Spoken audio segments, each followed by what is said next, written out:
तो attack on Titan के episode 2 की स्टार्टिंग में हम देखते हैं कि श्रीकांत सीना का बहुत ज़्यादा बुरा हाल हो चुका है और बहुत सारे लोग टाइटन्स के हाथों मर चुके हैं। जो लोग इन टाइटन्स के हाथों बच चुके हैं वो दूसरी वॉल की तरफ जाने की कोशिश कर रहे हैं। फिर सीन चेंज होता है और हम देखते हैं कि एरन और मिकासा अभी भी हांस के पास है और एरन का मूड बहुत ज़्यादा खराब है क्योंकि हांस एरन की मॉम को नहीं बचा पाया सोल्जर होते हुए भी। इसलिए एरन गुस्से में हांस के ऊपर अटैक कर देता है और एरन चिल्लाते हुए उससे बोलता है, आखिर तुमने मेरी मॉम को क्यों नहीं बचाया जबकि तुम बचा सकते थे। और फिर हांस एरन को अपने से दूर फेंक देता है। फिर हांस एरन से बोलता है कि देखो, अगर तुम चाहते भी तो अपनी मॉम को नहीं बचा पाते क्योंकि तुम अभी कमजोर हो और बच्चे हो। और फिर एरन हांस की इस बात को सुनकर उसको घूंसा मारने की कोशिश करता है, लेकिन हांस एरन का हाथ रोक लेता है। और फिर हांस एरन से बोलता है कि जब वो टाइटन मेरे करीब आया था तो मैं बहुत ज्यादा डर गया था और तुम्हारी मॉम इसलिए मारी गई क्योंकि मैं बहुत ज्यादा डरपोक हूँ। और फिर वो रोते हुए एरन से बोलता है कि मुझे माफ कर देना। और फिर वो एरन और मिकासा को लेकर वहां से जाने लगता है। और फिर हम दूसरी तरफ देखते हैं कि कुछ सोल्जर्स बचे हुए लोगों को जल्दी से जल्दी दूसरी वॉल की तरफ शिफ्ट करने की कोशिश कर रहे होते हैं और लोगों को दूसरी वॉल में शिफ्ट करने के लिए वो लोग बोट का यूज कर रहे होते हैं। और कुछ ही देर में बहुत सारे लोग वहां पर दूसरी वॉल पे जाने के लिए जमा हो जाते हैं। और फिर हम अगले सीन में देखते हैं कि एक सोल्जर बोल रहा होता है कि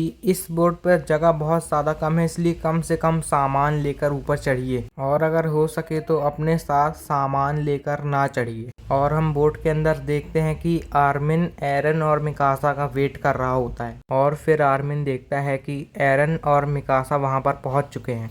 और फिर आर्मिन एरन और मिकासा को आवाज़ लगाने ही वाला होता है, लेकिन वो फिर नोटिस कर लेता है कि एरन और मिकासा बहुत ज़्यादा परेशान हैं और आर्मिन एरन और मिकासा की ऐसी हालत देखकर उन्हें आवाज़ नहीं लगाता। फिर हम अगले सीन में एक सोल्जर को देखते हैं जो कि कह रहा होता है, सारी कैनन्स को रिलोड रखो और तैयार रहो। और फिर हम अगले सीन में देखते हैं कि सामने की तरफ से एक टाइटन आ रहा होता है और सारे सोल्जर्स कैनन को रिलोड कर लेते हैं। और फिर हम अगले सीन में देखते हैं कि सोल्जर्स जो हैं वो अब लोगों को बोट के अंदर आने नहीं दे रहे होते हैं क्योंकि सारी बोट ओवरलोड हो चुकी होती हैं और वहाँ का माहौल बहुत ज़्यादा खराब हो जाता है। फिर हम अगले सीन में एक सोल्जर को देखते हैं जो कि कह रहा होता है, जल्दी से अपनी कैनन्स को रिलोड करो। और फिर हम अगले सीन में देखते हैं कि सामने की तरफ से बहुत सारे टाइटन्स आ रहे होते हैं, लेकिन सारे टाइटन्स वहां तक पहुंचे इससे पहले सारे सोल्जर्स अपनी कैनन को रिलोड कर लेते हैं। लेकिन फिर अचानक से वॉल का गेट कंट्रोल करने वाले सोल्जर्स वॉल को बंद करने लगते हैं। कुछ सोल्जर्स अपनी जान बचाने के लिए गेट के अंदर भागने लग जाते हैं। और फिर हम अगली सीन में देखते हैं कि वहां पर बहुत बड़े टाइटन की चलने की वाइब्रेशन आने लगती है। जब वो टाइटन सामने आता है तो हमें पता चलता है कि वो बाकी टाइटन जैसा नॉर्मल टाइटन नहीं होता और जैसे ये टाइटन लुक्स में बिल्कुल किसी आर्मर की तरह है और बाकी टाइटन्स के मुकाबले बहुत ज्यादा यूनिक है दिखने में, इसलिए इसका नाम है आर्मर टाइटन। और फिर ये टाइटन एकदम से रनिंग करने लग जाता है और सारे सोल्जर्स उससे अचानक से ऐसे रनिंग करता था कि उसकी तरफ फायर कर देते हैं, लेकिन फिर भी उस टाइटन को किसी भी कैनन से कोई फर्क नहीं पड़ता और वो बिना किसी रुकावट के वहां पर आराम से पहुंच रहा होता है। और वो सोल्जर्स इस टाइटन को देखकर और ज्यादा डर जाते हैं। फिर वो टाइटन उन सोल्जर्स के बहुत ज्यादा करीब आ जाता है और वो सारे सोल्जर्स दौड़ लगाकर दूसरी वॉल की तरफ जाने की कोशिश करते हैं और वो सभी भागने में कामयाब भी हो जाते हैं। लेकिन फिर अचानक से वो आर्मर टाइटन उस दीवार को धक्का मारकर तोड़ देता है और दीवार के टूटने के इस इम्पैक्ट से सारे सोल्जर्स इधर उधर उड़ने लग जाते हैं। और फिर हम अगले सीन में देखते हैं कि उस टाइटन ने अपने हाइट के साइज का ही सही लेकिन बहुत बड़ा छेद कर दिया होता है उस दीवार पे। वॉल की छेद की वजह से अब श्रीकांत शीना के अंदर के सारे टाइटन अब दूसरी वॉल्स की तरफ भी जा सकते हैं और एरन उस बोट पर बैठकर ये सब देख ही रहा होता है। और थोड़ी ही देर में वॉल मारिया के लोग वॉल रोज पे शिफ्ट हो जाते हैं और तभी हम बोट के अंदर का सीन देखते हैं जहाँ पर एरन रो रहा होता है और वो रोते रोते अपने मॉम को ही याद कर रहा होता है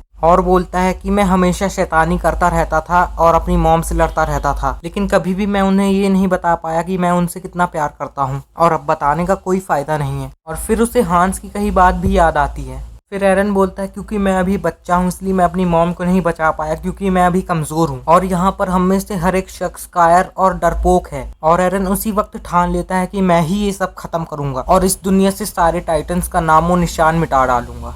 और फिर हम अगले सीन में देखते हैं कि श्रीकांत शीना बहुत ही ज्यादा बुरी तरीके से तहस महस हो चुका है और अब वहां से सारे बचे हुए लोग वॉल रोज की तरफ शिफ्ट हो जाते हैं। और फिर हमें अचानक से पास्ट का सीन दिखाया जाता है जहां पर एरन के डैड को देखते हैं जो कि बोल रहे होते, काश मेरी फैमिली ठीक ठाक हो, लेकिन फिर अचानक से सीन चेंज होता है और हम देखते हैं कि एरन और उसके डैड कोई मिस्टीरियस जगह पर होते हैं और एरन के डैड उससे एक मिस्टीरियस सा इंजेक्शन इंजेक्ट कर देते हैं और फिर एरन के डैड एरन से बोलते हैं चाहे जो कुछ भी हो जाए तुम्हें वापस आना होगा और उस चाबी को हमेशा अपने पास रखना और इसे कभी नहीं भूलना, क्योंकि यही एक जरिया है सच्चाई तक पहुंचने का और एक दिन तुम जरूर समझ जाओगे। और फिर अचानक से एरन की नींद खुल जाती है और फिर मिकासा एरन से बोलती है सब ठीक है, बस तुम एक सपना देख रहे थे। और फिर एरन मिकासा से बोलता है मुझे वो सब सच लग रहा था। लेकिन फिर बाद में एरन बोलता है शायद तुम सही बोल रही हो, लेकिन वो चाबी एरन के गले पर ही होती है। इसका मतलब ये है एरन ने जो भी अपने सपने में देखा है वो सब बिल्कुल सच है। लेकिन फिर एरन इस बात पर ज्यादा ध्यान नहीं देता। फिर मिकासा एरन से बोलती है जल्दी बाहर चलो, वहाँ कुछ सोल्जर्स बाहर खाना बांट रहे हैं। और फिर एरन मिकासा के साथ बाहर आ जाता है और बाहर हम देखते हैं कि वो सोल्जर्स खाना बांट ही रहे होते हैं। और तभी फिर एरन का ध्यान दो आदमियों की तरफ जाता है और हम देखते हैं कि वो दोनों खाने के लिए लड़ रहे होते हैं। और फिर मिकासा बोलती है कि ऐसी जिंदगी का भी क्या ही फायदा है। लेकिन तभी फिर एरन और मिकासा देखते हैं कि आर्मिन उन्हीं की तरफ आ रहा होता है। और फिर हम अगली सीन में देखते हैं कि आर्मिन एरन और मिकासा के लिए वहां पर ब्रेड लाया होता है और फिर वो एक एक ब्रेड एरन और मिकासा को दे देता है। और आर्मिन को ऐसा करते देख एक सोल्जर वहां से चला जाता है और एरन को वो सोल्जर काफी अजीब लगता है। और फिर एरन बोलता है इसने हमें ऐसे क्यों देखा। और फिर आर्मिन एरन को ये समझाते हुए बोलता है जाने दो एरन, शायद हो सकता है कि वो भूखा हो, इसलिए वो शायद हमें ऐसे देख रहा था। लेकिन फिर वो सोल्जर दूसरी तरफ जाकर ये बोलने लग जाता है इन भूखे और भिख मांगे लोगों को बचाने से अच्छा यही होता वो टाइटन्स इन्हें भी खा जाते। और एरन उस सोल्जर की बात को सुन बहुत ज्यादा गुस्सा हो जाता है और एरन उस सोल्जर के पास जाकर उसके पैर में बहुत जोर से लात मार देता है, जिसकी वजह से वो सोल्जर भी एरन को पलटकर घूंसा मार देता है और एरन जमीन पर गिर जाता है। और गिरने के बाद गुस्से से ये चिल्लाते हुए बोलता है तुम सब कायर और बुज़दिल हो, तुम नहीं जानते कि कैसा महसूस होता है। देखा ना तुमने कि वो टाइटन्स क्या कर सकते हैं और तुम जैसे सोल्जर उन टाइटन के सामने कुछ भी नहीं कर सकते।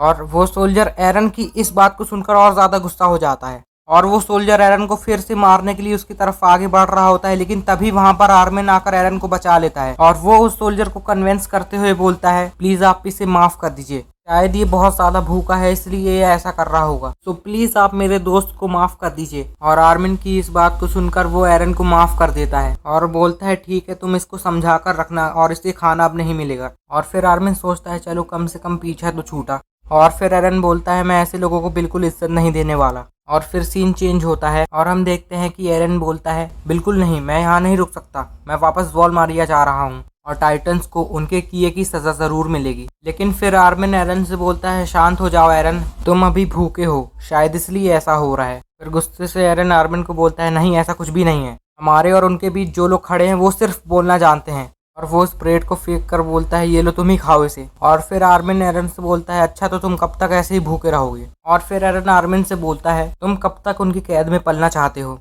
पानी सर से ऊपर जा चुका है, हमें अपने पैरों पर खड़ा होना पड़ेगा। फिर ऐसा बोलकर एरन आर्मिन से बहस करने लग जाता है। लेकिन तभी फिर मिकासा एरन को एक जोर का पंच मार देती है और एरन जमीन पर गिर जाता है। और मिकासा एरन से बोलती है कभी तुमने अपने आप को आईने में देखा है, हम सब कीड़े मकोड़े हैं और अगर हमें किसी का सहारा नहीं मिलता तो हम वहीं मर जाते, फिर क्या ही कर लेते तुम बस अपनी कमियां छुपा रहे हो। तुम जानते हो ना कि अभी हम अपने लिए अपना खाना भी नहीं ढूंढ पा रहे हैं और हम उन टाइटन्स के आगे कुछ भी नहीं है और इज्जत अपनी जगह है, हमें जीना ही पड़ेगा, तुम्हारी मॉम भी यही चाहती थी। और फिर मिकासा आर्मिन से उस ब्रेड को लेती है और एरन को जबरदस्ती खिलाने लगती है और एरन रोते रोते उस ब्रेड को खाने लगता है। और फिर हम अगले सीन में देखते हैं कि वो लोग जो वो वॉल से बच कर आए थे उन सभी से वहां पर खेती करवाई जा रही थी और इस काम में बच्चे और बूढ़ों तक को नहीं छोड़ा जा रहा था। और उस साल ज्यादा ठंड पड़ने की वजह से वहां पर कोई भी फसल नहीं उगती है और उसी साल बहुत सारे लोग स्काउट बनने की ठान लेते हैं। 2.5 लाख लोगों को वहां पर भेजा गया वॉलमारिया को हासिल करने के लिए, लेकिन वहां से 200 लोग भी वापस लौट कर नहीं आ पाए। और एरन उसी समय ठान लेता है कि वो एक स्काउट बनकर रहेगा फ्यूचर में और बोलता है कि वो अगले साल कैंडिडेट बनने वाले सोल्जर्स पर शामिल हो जाएगा। और फिर एरन की इस बात को सुनकर आर्मिन भी सोल्जर बनने की ठान लेता है और फिर मिकासा भी बोलते हैं कि वो भी उनके साथ रहेगी। और फिर हम कुछ साल बाद का सीन देखते हैं जहाँ पर वो सभी सोल्जर बन चुके होते हैं, लेकिन इन तीनों ने अभी भी कोई ग्रुप ज्वाइन नहीं किया है और ये लोग अभी बेसिक सोल्जर बने हैं।